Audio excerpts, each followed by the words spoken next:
ایک شخص نے اپنی بیوی کو طلاق دے دی. یہ دیکھیے یقین علماء کا، ہمارے بزرگوں کا. اپنی بیوی کو طلاق دے دی، اور طلاق کن لفظوں سے دی کہ اگر میں جنتی نہیں ہوں تو تجھے طلاق ہے، اگر میں جنتی نہیں ہوں تو تجھے طلاق ہے.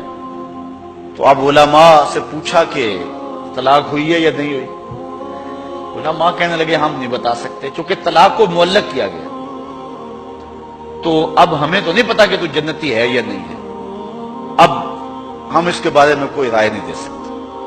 قاضی ابو یوسف علیہ رحمہ، امام اعظم امام ابو حنیفہ کے شاگرد، ان کے پاس مسئلہ گیا.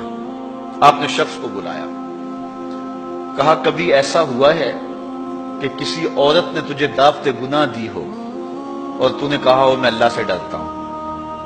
اس نے کہا ہاں ایک مرتبہ زندگی نہیں ہوا. کہا تیری بیوی کو پھر کوئی طلاق نہیں، اس لیے کہ حضور نے فرمایا ہے کہ وہ شخص جس کو کسی عورت نے دعوت گناہ دی اور اس نے کہا میں اللہ سے ڈرتا ہوں، فرمایا کل قیامت کے دن جب کوئی سایہ نہیں ہوگا یہ بندہ عرش کا سایہ پائے گا.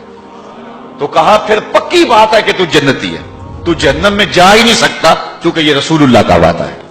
اللہ اکبر. تو اتنا یقین تھا ان باتوں پہ ہمارے بزرگوں کو، اس لیے کہا یہ حضور کی حدیث ہے، اگر یہ بات ہے تو کوئی طلاق نہیں ہوئی. قاضی ابو یوسف نے فتویٰ دیا نظر کی حفاظت کی توفیق دے، خیالوں کو پاکیزگی دے دے.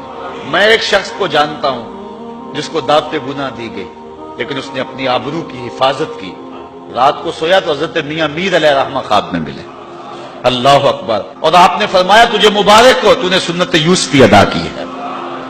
کیسا حسن تھا، کیسا جمال تھا جناب یوسف کا.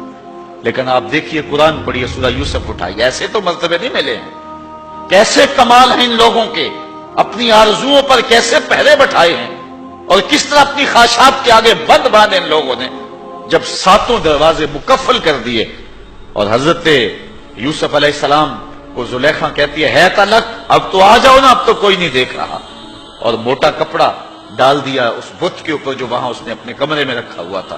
حضرت یوسف علیہ السلام بولے کالا معاذ اللہ، تو موٹا کپڑا ڈال کے اپنے خدا سے چھپ گئی ہے، میرا خدا تو ساتویں کوٹڑی میں بھی دیکھ رہا.